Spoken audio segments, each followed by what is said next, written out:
It's midnight on Friday at a bustling bar in the college town of Charlotte, North Carolina. A couple of hours later, after last call, 26-year-old Ketie Jones and her friends leave the bar. What kind of a person was she? Her just energy and her charisma. She just, it was disarming and overwhelming and very spontaneous and spunky. So when her friends offer this free spirit a ride home, she said no. She's like, are you crazy? This is one of the last warm nights of the year. I'm not missing this. I mean, she loved to walk. Did Ketie walk home alone at night frequently? Yeah, like every night. But Katie's mother says there was no reason for her daughter to feel worried about walking home. After all, it was a busy weekend night in this very safe college town. There were plenty of lights, plenty of people around. It wasn't something that she would have had any reason to fear. She'd been doing it for 5 years. How far is the walk? About a mile. And during her walk home, Ketie is posting nonstop photos to friends. She was communicating with her friends on her walk home, taking photos of landmarks along her walk on Central Avenue and sending them out on a Facebook chat that had a group of people from work in it. Her text messages seemed very normal, no concern or distress.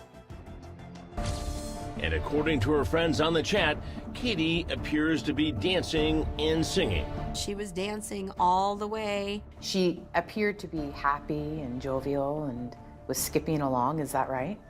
Yes. Dancing and skipping towards her death as soon as she turns the corner. She was shot. Where was she struck? She was struck through the side. It actually punctured her heart and her lung through the side. A resident walking his dog believes someone is setting off fireworks in the parking lot of a nearby business. So he walked down there to see what was going on, and then he saw her laying there. And even though the Good Samaritan neighbor found her within minutes of the shooting and called 911, it was still too late. She was already gone. She was already gone. Katie's mother had just spoken to her daughter 3 days before the fatal shooting. They had made plans to see each other in 2 weeks. It's just devastating.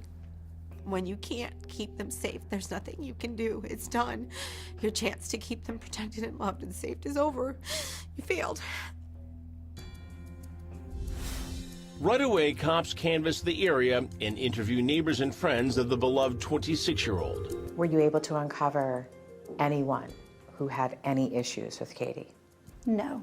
Everyone loved Ketie. Investigators appeared to hit a dead end. Then they discovered surveillance video from a building directly across from where the shooting occurred. Could there be evidence on the video that could point them to Katie's killer? Coming up. Katie's death has been described as the perfect crime. No witnesses, no suspects. There are no witnesses who have come forward. That doesn't mean that there are no witnesses. Police get a big break in the case they are sharing only with us. You have some video of Ketie prior to the shooting. Yes. But the surveillance video doesn't just capture Ketie, it also reveals something else. That car was the car that had her killer in it. She comes from there, she walks down, she makes a left.